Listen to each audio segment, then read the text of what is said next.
اور یہ مخالف کا مستدل نہیں بن سکتی. کیوں؟ اس لیے کہ محمد ابن ابی لیلہ اس سند کے اندر ہے، اور محمد ابن ابی لیلہ کے تعلق سے کلام یہ ہے کہ یہ ضعیف ہیں. اب سند میں محمد ابن ابی لیلہ کے آنے کی وجہ سے یہ روایت ضعیف ہو گئی ہے، لہذا یہ روایت بھی قابل قبول نہیں ہے.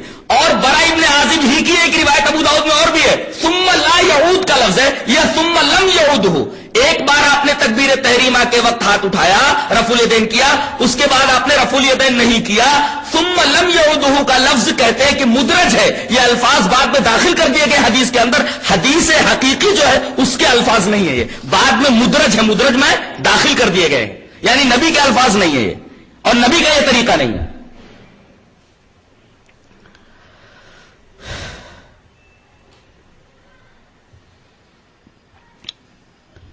یہ رفع الیدین کی حدیث کے بارے میں ایک تبصرہ تھا. اب سب سے اہم بات رفع الیدین کے تعلق سے میں عرض کرنا چاہتا ہوں کہ نبی کریم صلی اللہ علیہ وسلم نے آخر وقت تک رفع الیدین نہیں چھوڑا ہے. اس سلسلے میں ایک روایت ملتی ہے. اب تک میں یہ سمجھتا تھا کہ وہ روایت موضوع ہے یا وہ روایت ضعیف ہے. اس روایت کو دیکھ لیتے ہیں. عن ابن عمر رضی اللہ تعالی عنہما ان رسول اللہ صلی اللہ علیہ وسلم کان اذا افتتح الصلاة رفع يديه واذا ركع واذا رفع راسه من الركوع وكان لا يفعل ذلك في السجود فما زالت تلك صلاته حتى لقي اللہ. یہ روایت حضرت حافظ ابن حجر اسقلانی رحمۃ اللہ علیہ اپنی حدیث کی کتاب تلخیص الحبیر کے اندر لائے ہیں. ترجمہ یہ ہے، حضرت ابن عمر رضی اللہ تعالیٰ عنہ فرماتے ہیں کہ رسول اللہ صلی اللہ علیہ وسلم جب نماز کو شروع کرتے تب رفع الیدین کرتے، جب رکوع کرتے تب رفع الیدین کرتے، اور جب رکوع سے سر اٹھاتے تب رفع الیدین کرتے، اور سجدے کے وقت سجدے سے سر اٹھانے یا جانے میں رفع الیدین نہیں کرتے تھے. فما زالت تلک صلاۃ حتی لقی اللہ. آپ کا یہی عمل رہا یہاں تک کہ آپ نے اللہ سے ملاقات کر لی. اللہ، یہ حدیث بتا رہی ہے کہ رفع الیدین کا کوئی ناسخ موجود نہیں ہے. فما زالت تلک صلاۃ، آپ برابر اسی طریقے سے رفع الیدین کرتے رہے یہاں تک کہ اللہ سے آپ نے ملاقات کر لی. یعنی انتقال کے وقت تک مسلسل آپ رفع الیدین کرتے رہے. رفع الیدین منسوخ نہیں ہے. اب سوال یہ ہے کہ اس حدیث کے اوپر جو کلام ہے اس کا کیا ہوگا؟ کلام کیا ہے؟ اس میں دو راوی ہیں، ایک عبد الرحمن ابن قریش ہیں اور عبد الرحمن ابن قریش کے باپ ابن خزیمہ. عبد الرحمن ابن قریش ابن خزیمہ، ان کے بارے میں ذہبی نے یہ کہا ہے کہ یہ وضاعت، یعنی یہ حدیث گڑھا کرتے تھے، یہ اتہام ہے. سلیمانی نے یہ اتہام ذکر کیا ہے، لیکن حقیقت یہ ہے کہ یہ صرف تہمت ہے. کسی راوی کے بارے میں کوئی حکم لگانا الگ چیز ہے اور حکم کا ثابت ہونا الگ چیز ہے. کسی راوی کو ضعیف کہہ دیا جائے وہ ایک الگ چیز ہے، لیکن اس کا ضعف ثابت ہونا یہ الگ بات ہے. تو یہ اتہام لگایا گیا کہ وہ وضاع ہے، یعنی حدیث کے گڑھنے والے. لیکن یہ فقط اتہام ہے، اس لیے کہ لسان المیزان کے اندر خطیب بغدادی رحمت اللہ علیہ کا ایک قول ان کے بارے میں، عبد الرحمن ابن قریش ابن خزیمہ کے بارے میں، کہ لا یسمع عنہ الا خیرا، کہ ان کے معاملے میں خیر کے علاوہ کچھ نہیں سنا گیا. حضرت خطیب بغدادی نے جب ان کی توثیق کر دی، ان کی توصیف کر دی، تعریف اور مدح کر دی، اس کا مطلب یہ ہوا کہ سلیمانی نے جو وضاع ہونے کا تذکرہ کیا ہے یہ صرف تہمت ہے، تہمت ثابت نہیں ہوئی ہے. دوسرا راوی ہے اسما ابن محمد ابن ہشام. اسما ابن محمد ابن ہشام کے بارے میں ایک محدث ہے یحییٰ ابن قطان، وہ کہتے ہیں یہ جھوٹا ہے. یحییٰ ابن قطان نے کہا کہ یہ کذاب راوی جھوٹا ہے. اور اسی طریقے سے ابو حاتم ایک محدث ہے، وہ کہتے ہیں لیس بالقوی، یہ آدمی قوی نہیں ہے. لیکن یہاں حکم لگانے میں گڑبڑی جو ہے وہ یہ ہے کہ ایک ہے اسما ابن محمد ابن ہشام اور ایک ہے اسما ابن محمد ابن فضالہ. اس روایت کے طریق میں اسما ابن محمد ابن فضالہ ہے, اسما ابن محمد ابن ہشام نہیں ہے, جن کے بارے میں یحیی ابن قطان نے کہا کہ یہ کذاب ہے اور ابو حاتم نے کہا لیس بالقوی, یہ قوی نہیں ہے. در حقیقت یہ جرح اسما ابن محمد ابن ہشام کے اوپر ہے اور اس روایت کے طریق میں اسما ابن محمد ابن ہشام نہیں, اسما ابن محمد ابن فضالہ ہے. ان کے بارے میں اس طریقے کی جرح موجود نہیں ہے. تو یہ دو راوی تھے, عبد الرحمن ابن قریش ابن خزیمہ اور اسما ابن محمد ابن ہشام. اسما ابن محمد ابن ہشام کے بارے میں وضاح ہونے, یہ کذاب ہونے کا اور لیس بالقوی ہونے کی بات کہی گئی ہے. اسما ابن محمد ابن فضالہ جو اس روایت کے طریق میں ان کے اوپر یہ حکم نہیں ہے, لہذا یہ حدیث بالکل صحیح سالم ہے, جس سے ثابت یہ ہو جاتا ہے کہ نبی کریم صلی اللہ علیہ وسلم آخر وقت تک رفع الیدین کرتے رہے.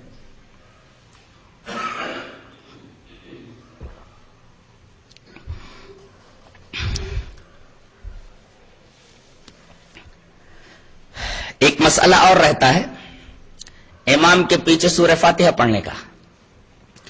امام کے پیچھے سورہ فاتحہ پڑھا جا سکتا ہے کہ نہیں؟ اس سلسلے میں بالکل حدیث صریح موجود ہے,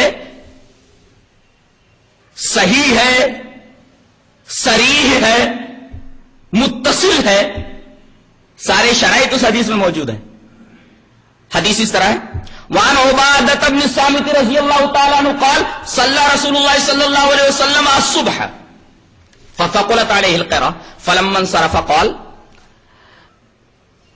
انی اراکم تقرؤون وراء امامکم قالوا قلنا یا رسول اللہ ای واللہ فقال لا تفعلوا الا بأم القرآن فإنه لا صلاة لمن لم يقرأ بها رواه الترمذی فی کتاب الصلاة. حضرت امام ترمذی اس حدیث پاک کو کتاب الصلاة میں ایسے ہی لائے. حضرت عبادہ بن صامت فرماتے ہیں کہ رسول اللہ صلی اللہ علیہ وسلم نے صبح کی نماز پڑھائی. صبح کی نماز جہری ہوتی ہے. اچھا, جب آپ نے سلام پھیرا تو آپ نے فرمایا انی اراکم تقرؤون امامکم, لگتا ہے تم امام کے پیچھے پڑھتے ہو, مجھے کچھ سنائی دیا ہے, اس لیے کہ قرات میرے اوپر بھاری ہو گئی, تم میرے پیچھے پڑھتے ہو. قالوا, تو ان لوگوں نے کہا یا رسول اللہ ای واللہ, ہاں خدا کی قسم ہم آپ کے پیچھے پڑھتے ہیں. آپ نے کیا فرمایا؟ فلا تفعلوا الا بأم القرآن, لا تفعلوا الا بأم القرآن, سنو سوائے سورہ فاتحہ کے کچھ مت پڑھو. یہ لوگ کیا کرتے تھے کہ نبی کریم صلی اللہ علیہ وسلم جو سورت پڑھتے تھے وہ سورت بھی پڑھنے لگتے تھے. تو نبی کی جو ممانعت ہے وہ سورہ فاتحہ کے تعلق سے نہیں, بلکہ اس کے بارے میں تو حکم ہے لا تفعلوا الا بأم القرآن, نہ پڑھو مگر سورہ فاتحہ. یعنی لا کے بعد اللہ سے استثناء ہے جو حصر کا فائدہ دیتا ہے کہ مقتدی کو صرف سورہ فاتحہ پڑھنا ہے. تو نہ پڑھو مگر سورہ فاتحہ امام کے پیچھے, فإنه لا صلاة لمن لم يقرأ بها, اس لیے کہ اس آدمی کی نماز نہیں ہوتی جو آدمی امام کے پیچھے سورہ فاتحہ نہ پڑھے. یہ حدیث متصل ہے, صحیح ہے, صریح ہے. اور امام خطابی نے معالم السنن کے اندر یہ فرمایا کہ اسنادہ جید لا طعن فی, اس کی سند صحیح ہے, جید ہے, اور اس حدیث کے اوپر کوئی طعن نہیں ہے. اس کے مقابلے میں حنفیہ کا مستدل یہ ہے کہ امام کے پیچھے سورہ فاتحہ نہیں پڑھنی چاہیے. دلیل کچھ بھی نہیں ہے, دلیل کچھ بھی نہیں ہے. وہ دلیلیں وہ حدیثیں پیش کرتے ہیں جن سے واضح طور پر یہ ثابت نہیں ہوتا کہ اس میں سورہ فاتحہ پڑھنے کی ممانعت ہے. اور وَإِذَا قُرِئَ الْقُرْآنُ فَاسْتَمِعُوا لَهُ وَأَنصِتُوا لَعَلَّكُمْ تُرْحَمُونَ, یہ آیت کریمہ مکی ہے, یہ بھی ان کا مستدل نہیں بن سکتی. اور یہ حکم ان لوگوں کے بارے میں ہے جو نماز یا قرآن پڑھے جانے کے وقت شور و غل کیا کرتے تھے. ان سے یہ کہا جا رہا ہے کہ جب قرآن پڑھا جائے تو غور سے سنو, اس طرح شور و غل مت کرو. خامخواہ مخالف نے اس آیت کریمہ کو کھینچ تان کر کے اپنا موقف ثابت کرنے کی کوشش کی ہے. یہ در حقیقت آیت کریمہ میں تحریف کے مرادف ہے. جس چیز کو وہ اس آیت کریمہ سے ثابت کر رہا ہے وہ چیز اس سے کبھی بھی ثابت نہیں ہوگی, قیامت تک ثابت نہیں ہو سکتی. لیکن اہل حدیث کا موقف اس تعلق سے بالکل واضح ہے کہ امام کے پیچھے سورہ فاتحہ پڑھے بغیر نماز نہیں ہوتی. ہاں اتنا کہا جا سکتا ہے کہ یہ جو روایت ہے اس میں 3 آدمی ہیں. ایک تو ابن اسحاق ہیں, دوسرے مکحول ہیں, تیسرے محمود ابن ربیع ہیں. ابن اسحاق کے بارے میں ہے کہ یہ مدلس ہے, مکحول کے بارے میں ہے کہ ان کا تفرد ثابت ہے, غلط ہے. ابن اسحاق کے بارے میں یہ ثابت ہے کہ یہ ثقہ ہیں. اور جہاں تک مکحول کی بات ہے, مکحول اس روایت کے بیان کرنے میں متفرد نہیں بلکہ علا ابن حارث کے مطابق ثابت ہے, لہذا یہ روایت متکلم کی نہیں ہے. رہا مسئلہ ان کی تدلیس کا, حضرت ابن اسحاق کا, تو حضرت امام احمد, ابن خزیمہ, ابن حبان, دارقطنی, بیہقی, انہوں نے یہ کہا ہے کہ ہمارے ہاں ان کی تحدیث کی صراحت ہو گئی ہے, حدثنی کہہ کر کے بیان کرتے ہیں. اور جب حدثنی کہہ کر کے بیان کرتے ہیں تو مدلس کا انعنا قبول نہیں ہوتا. حدثنی کر کے اگر بیان کر رہا ہے تو اس کی روایت تو لی جائے گی. اتنے بڑے بڑے محدثین جب یہ کہہ رہے ہیں کہ ان سے تحدیث کی صراحت ہے تو پھر اس حدیث کے اوپر کلام کیسے کیا جا سکتا ہے؟ اگلا مسئلہ ہے, رکوع سے اٹھتے وقت دعا پڑھنی چاہیے. سمیع اللہ لمن حمدہ امام نے کہا. مخالف بغیر کچھ پڑھے ہوئے ڈائریکٹ سجدے کے اندر چلا جاتا ہے. اللہ اکبر, ایک بہت بڑی فضیلت سے محروم رہ جاتا ہے ایک دعا نہ پڑھنے کی وجہ سے. اور دوسرے اعتدال فوق ہو جاتا ہے ایسے شخص سے جو رکوع سے سیدھا کھڑا ہوا, ابھی پوری طرح کھڑا نہیں ہوا تھا کہ سجدے میں چلا گیا. ایک تو اعتدال ختم ہو گیا, اعتدال جو ضروری تھا نماز میں اس سے وہ محروم رہ گیا, اور دوسرے ایک دعا سے محروم ہو گیا. دعا کیسی ہے وہ دیکھتے ہیں ذرا. عن رفاعة بن رافع الزرقي قال كنا يوما نصلي وراء النبي صلى الله عليه وسلم فلما رفع راسه من الركعة قال سمع الله لمن حمده قال رجل وراءه ربنا ولك الحمد حمدا كثيرا طيبا مباركا فيه فلما انصرف قال من المتكلم قال انا قال رأيت بضعة وثلاثين ملكا يقتدرون أيهم يكتبها أول رواه البخاری في کتاب الصلاة. حضرت امام بخاری سے حدیث پاک کو ایسے کتاب الصلاة کے اندر لائے. راوی حضرت رفاع ابن رافع الزرقی ہیں. حضرت رفاع ابن رافع الزرقی فرماتے ہیں کہ ایک دفعہ ہم نبی کریم صلی اللہ علیہ وسلم کے پیچھے نماز پڑھ رہے تھے. آپ نے جب رکوع سے سر اٹھایا تو کہا سمیع اللہ لمن حمدہ. پیچھے ایک آدمی تھا, قال رجل وراءہ, ایک آدمی پیچھے تھا, بولا ربنا ولک الحمد. کیا؟ ربنا ولک الحمد حمدا کثیرا طیبا مبارکا فی. جب نماز ختم ہوئی فلما انصرف, جب آپ نے سلام پھیرا تو پوچھا من المتکلم, یہ بولنے والا کون تھا؟ قال انا, وہ آدمی بولا کہ اللہ کے رسول میں نے یہ کلمات کہے. قال رسول اللہ صلی اللہ علیہ وسلم فرمایا ارے کیسے کلمات تیری زبان سے نکلے ہیں؟ رأیت بضعة وثلاثین ملکا, میں نے دیکھا کہ 30 سے زائد فرشتے سبقت لے جا رہے ہیں کہ کون سب سے پہلے ان کلمات کو لکھتا ہے. کھویا کہ یہ بڑے پیارے کلمات ہیں, رکوع کے بعد ان کلمات کو پڑھا جائے. ربنا ولک الحمد حمدا کثیرا طیبا مبارکا فیہ. آدمی سجدے میں گیا, سجدے سے اٹھنے کے بعد ابھی سیدھا بیٹھا نہیں کہ فوراً دوسرے سجدے میں چلا گیا. اللہ تبارک و تعالی نے یہاں اس آدمی سے بھی ایک دعا کی توفیق چھین لی ہے. نبی کریم صلی اللہ علیہ وسلم سے ایک اور دعا ثابت ہے 2 سجدوں کے درمیان, جیسے رکوع سے اٹھتے وقت یہ پیاری دعا نبی کریم صلی اللہ علیہ وسلم سے ثابت ہے. 2 سجدوں کے درمیان کون سی دعا ہے جس سے اہل حدیث کے علاوہ جو لوگ نماز پڑھتے ہیں دوسرے فرقے والے اس دعا سے محروم رہ جاتے ہیں؟ سیدھے پہلے سجدے سے اٹھے نہیں کہ کوے کے چونچ کی طرح دوسرا چونچ بھی مار دیا, دوسرا سجدہ کر لیا اور ایک دعا سے محروم رہ گئے. تو دعا کون سی ہے؟ روایت اس طرح ہے. وعن ابن عباس رضی اللہ تعالی عنہما ان النبی صلی اللہ علیہ وسلم کان یقول بین السجدتین اللہم اغفر لی وارحمنی وعافنی واہدنی وارزقنی. روایت صحیح ہے. اور رواہ ابو داؤد فی کتاب الصلاۃ. حضرت امام ابی داؤد اس حدیث پاک کو کتاب الصلاۃ کے اندر لائے ہیں. حضرت ابن عباس فرماتے ہیں کہ رسول اللہ صلی اللہ علیہ وسلم دونوں سجدوں کے درمیان کہا کرتے تھے. یہ کہا کرتے تھے استمرار کے لیے. زندگی بھر آپ نے ہر نماز میں یہ دعا پڑھی ہے 2 سجدوں کے درمیان. کیا؟ اللہم اغفر لی وارحمنی وعافنی واہدنی وارزقنی. اسی ترتیب کے ساتھ الفاظ ہیں. مخالف جتنے بھی گروہ ہیں جو اپنے آپ کو مسلمان کہتے ہیں، نماز پڑھتے ہیں، اس دعا سے محروم رہتے ہیں. سجدے سے پہلے سر اٹھاتے ہیں اور فوراً ہی کچھ پڑھے ہوئے اس حدیث اور اس دعا کو پڑھے بغیر فوراً سجدے میں چلے جاتے ہیں. کتنی بڑی دعا سے محروم ہو گئے. دعا کا ترجمہ کیا ہے؟ اے اللہ مجھے بخش دے، اللہم اغفر لی وارحمنی، اے اللہ بخش دینے کے ساتھ ساتھ میرے اوپر رحم فرما. وعافنی، مجھے معاف کر دے. واہدنی، مجھے ہدایت دے کہ میں زندگی بھر صراط مستقیم پر چلتا رہوں. وارزقنی، اور مجھے روزی دے. روزی دے، ہر چیز کی روزی دے. مجھے اولاد کا رزق دے، رزق حلال عطا فرما. ساری چیزیں اس دعا کے ذمہ میں آ گئی. کتنی بڑی دعا سے آدمی محروم ہو جاتا ہے.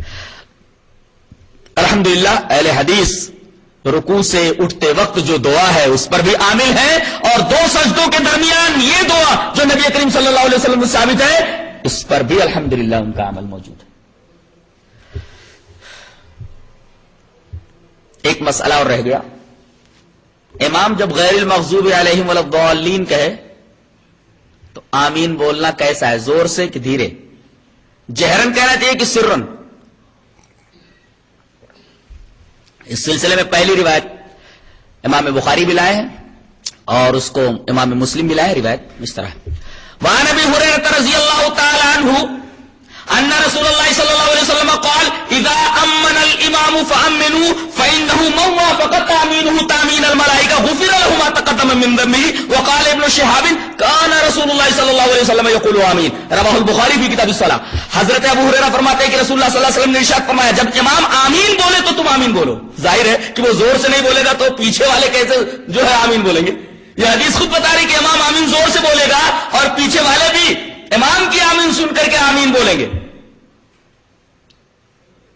یہاں صاف ہے اذا امن الامام، جب امام آمین بولے گا تو پیچھے والے آمین بولیں گے، جس سے پتہ یہ چلا کہ امام جہرن آمین کہے گا.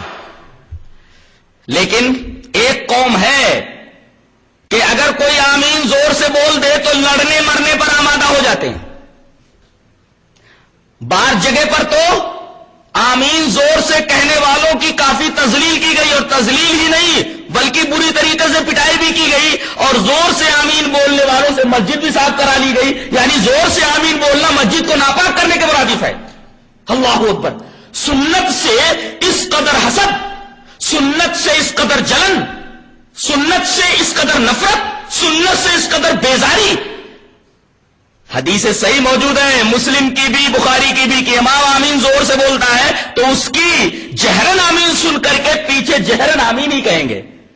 اس سلسلے میں چاہتا ہوں ایک اور روایت پیش کر دوں جسے امام ابن ماجہ رحمۃ اللہ علیہ کتاب الصلاۃ کے اندر لائے. روایت اس طریقے سے وعن ابن عباس رضی اللہ تعالی عنہما قال قال النبی صلی اللہ علیہ وسلم ما حسدتکم اليہود علی شیء ما حسدتکم علی آمین فاکثروا من قول آمین. رواہ ابن ماجہ فی کتاب الصلاۃ. حضرت امام ابن ماجہ اس حدیث پاک کو کتاب الصلاۃ کے اندر لائے ہیں. اس روایت کے اوپر ایک ہلکا سا کلام ہے، پہلے وہ کلام صاف کر لیتے ہیں. اس روایت کے طریق میں ایک راوی حضرت طلحہ ابن عمر اس روایت میں موجود ہیں. طلحہ ابن عمر کے بارے میں یہ کہا جاتا ہے کہ یہ ضعیف ہیں. ٹھیک ہے، ضعیف مان لیتے ہیں ان کو، لیکن ان کے ضعیف ہونے سے یہ روایت ضعیف نہیں ہو گئی، بلکہ اس حدیث کے شواہد موجود ہیں. یہ شواہد کن سے ہیں؟ حضرت انس سے ہیں، حضرت ابو ہریرہ سے ہیں، اور اسی طریقے سے حضرت عائشہ رضی اللہ تعالیٰ عنہ سے ہیں. جب اس حدیث کے شواہد موجود ہیں تو شواہد کی بنا پر یہ حدیث اگر ضعیف بھی ہو طلحہ ابن عمر کی وجہ سے تب بھی قابل استدلال ہے، یہ حدیث صحیح ہے۔ اس کلام کو صاف کرنے کے بعد سمجھ میں بات آئی کہ یہ حدیث صحیح ہے۔ اب ترجمہ دیکھ لیتے ہیں۔ حضرت ابن عباس رضی اللہ تعالیٰ عنہ فرماتے ہیں کہ نبی کریم صلی اللہ علیہ وسلم نے ارشاد فرمایا کہ زور سے آمین بولنے پر یہودیوں کو تم سے اتنا حسد ہوتا ہے کہ اتنا حسد وہ کسی چیز پر نہیں کرتے جتنا تمہارے آمین بولنے پر کرتے ہیں۔ اللہ، سوال یہ ہے کہ یہودی جب سنتے نہیں تھے آمین زور سے تو حسد کیسے کرتے تھے؟ اس کا مطلب یہ ہوا کہ جب امام بولتا تھا غیر المغضوب علیہم ولا الضالین تو پوری مسجد آمین کی آواز سے گونج اٹھتی تھی، یہاں تک کہ یہودی اگر باہر سے گزر رہا ہو تو اس کے کان میں آمین کی آواز پڑتی تھی، اور آمین کی آواز سن کر کے حسد سے، کینے سے، بغض سے، نفرت اور بیزاری سے مسلمانوں کے خلاف اس کا دل بھر جاتا تھا۔ اس لیے کہ آمین کا مطلب سمجھتے ہیں؟ ایک تو یہودیوں کے بارے میں امام بولتا ہے، کیا بولتا ہے؟ اے اللہ ہمیں ان لوگوں کے راستے پر چلانا جن لوگوں کے اوپر تو نے انعام کیا، اور ان لوگوں کے راستے پر نہ چلانا جو مغضوب علیہم ہے۔ مغضوب علیہم سے مراد یہودی سمجھتے تھے ہمارے بارے میں، ولا الضالین، اور نہ تو ان لوگوں کے راستے پر چلانا جو گمراہ ہو گئے۔ گمراہ سے مراد نصارہ سمجھتے تھے کہ ہم کو گمراہ کہا گیا ہے، اور اس پر پیچھے لوگ کیا بولتے تھے؟ آمین، اے اللہ اس بات کو قبول فرما لے۔ یعنی ہمیں یہودیوں کا راستہ مت دکھانا، یہودیوں کے راستے پر مت چلانا۔ یہ دعا کرتے ہیں آمین کے ذریعے کہ اس پر آمین کہنے کی وجہ سے یہودیوں کو جلن تو ہوگی، حسد تو ہوگا مسلمانوں سے۔ اسی وجہ سے نبی کریم صلی اللہ علیہ وسلم نے فرمایا کہ یہ حسد کرتے رہیں، فَأَكْثِرُوا مِنْ قَوْلِ آمین، بہت زیادہ آمین بولا کرو۔ یہ حدیث دو باتیں بتاتی ہے۔ پہلی بات تو یہ کہ زور سے آمین کہنے پر حسد کرنے والے یہودی ہیں، اور آج بھی جو زور سے آمین بولنے پر حسد کرتے ہیں اور جلن رکھتے ہیں اور طرح طرح کے القابات سے اہل حدیثوں کو نوازتے ہیں، در حقیقت ان کے اندر خون یہودیت موجود ہے، صفت یہودیت موجود ہے۔ اس حدیث کی روشنی میں جو آمین سے جلے، زور سے آمین کہنے پر کوئی ایکشن لے، در حقیقت اس کے اندر صفت یہودیت موجود ہے۔ یہ حدیث صاف طور پر بتا رہی ہے، میں نہیں کہہ رہا، یہ حدیث بتا رہی ہے۔ اور دوسری بات یہ معلوم ہوئی کہ زور سے آمین بولا کرو، زور سے آمین بولو، نبی کریم صلی اللہ علیہ وسلم کا حکم ہے۔ کثرت سے آمین بولو، یہ نبی کریم صلی اللہ علیہ وسلم کا حکم ہے۔ یہ جلتے ہیں تو جلتے رہیں۔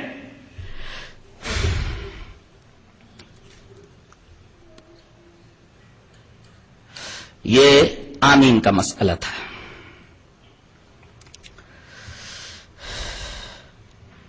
ایک مسئلہ اور رہ جاتا ہے،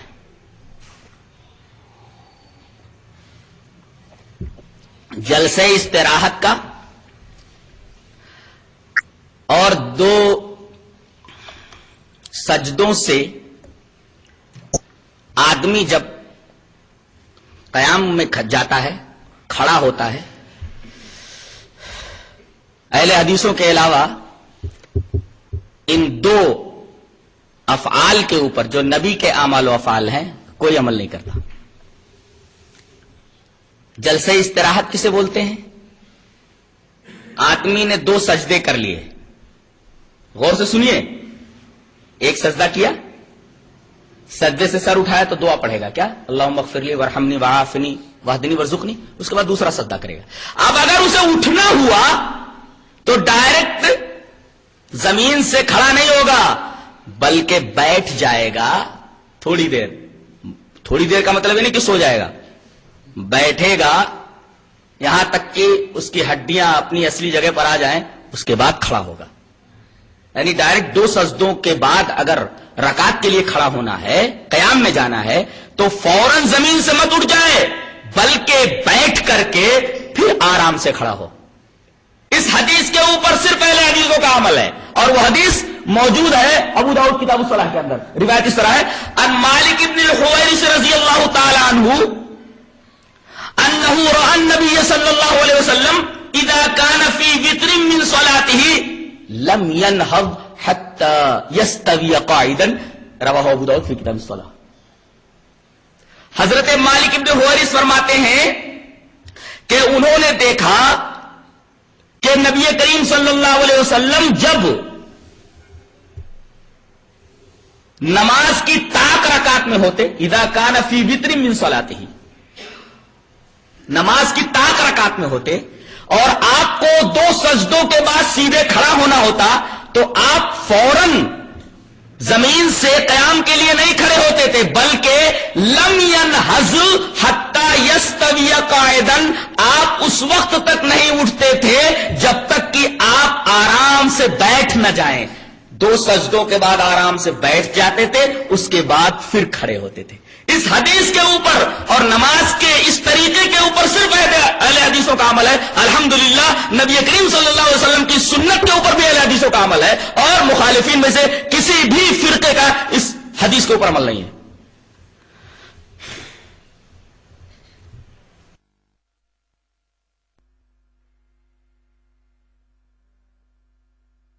نبی کریم صلی اللہ علیہ وسلم اذا رفع عن السجدۃ الثانیہ، جب آپ دوسرے سجدے سے اٹھنے کا ارادہ فرماتے تو واعتمد علی الارض ثم قام، زمین پر آپ ٹیک لگاتے پھر کھڑے ہوتے. علامہ البانی کہتے ہیں ٹیک لگانے کا انداز یہ تھا، ٹیک لگانے کی کیفیت یہ تھی کہ آدمی یہ آٹا گوندنے کی کیفیت بنا لے. لیکن بعض لوگوں نے کہا کہ یہ حدیث العجن جو ہے، آٹا گوندنے والی جو روایت ہے، یہ صحیح نہیں ہے. بہرحال اگر یہ صحیح بھی نہ ہو تب بھی حدیث بخاری یہ کہہ رہی ہے کہ گھٹنے کا سہارا لے کر کے مت کھڑے ہو. نبی کریم صلی اللہ علیہ وسلم کا طریقہ مبارک یہ تھا کہ آپ واعتمد علی الارض، زمین کے اوپر آپ سہارا لیتے پھر کھڑے ہوتے. عام طور پر یہ دیکھا جاتا ہے کہ اہل حدیثوں کے علاوہ جو دیگر فرقے ہیں وہ زمین پر سہارا لے کر کے نہیں کھڑے ہوتے جیسا کہ رسول اللہ صلی اللہ علیہ وسلم کھڑے ہوتے تھے، بلکہ وہ گھٹنے کے اوپر ہاتھ رکھ کر کے سیدھے کھڑے ہوتے تھے. اس حدیث کے اوپر بھی الحمدللہ اہل حدیثوں کا عمل ہے کہ جیسے نبی زمین کا سہارا لے کر کے کھڑے ہوتے تھے، ایسے ہی اہل حدیث بھی زمین کا سہارا لے کر کے قیام کے لیے کھڑے ہوتے. اس لیے کہ روایت میں بالکل صاف لفظ موجود ہے علی الارض کا، واعتمد علی الارض ثم قام، کہ زمین پر آپ سہارا لیتے، نہ کہ گھٹنوں کا. دیکھا یہ جاتا ہے گھٹنے کا سہارا لیتے اور کھڑے ہو جاتے. نبی زمین کا سہارا لیتے تھے پھر کھڑے ہوتے تھے.